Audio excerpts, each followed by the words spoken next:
How to create document tabs in Google Docs. Hi everyone, welcome back to the channel. In today's video, I'll show you how to create document tabs in Google Docs to organize your content more efficiently. First, open the Google Docs document where you want to add tabs. Next, click the Show Tabs icon in the top left corner, or go to Insert and select Tabs. Google Docs will open the Document Tabs panel, where you can create and organize different sections of your document. To add a new tab, click the plus button next to the existing tab. You can then give the tab a name and add your content inside it. You can also create subtabs to organize related information within a main tab.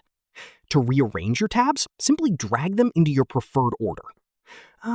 You can also use the three-dot menu next to a tab to rename, delete, or duplicate it. This is especially useful for organizing reports, meeting notes, projects, or long documents. And that's how to create and manage document tabs in Google Docs. Thanks for watching. Don't forget to like the video and subscribe for more helpful Google Docs tutorials.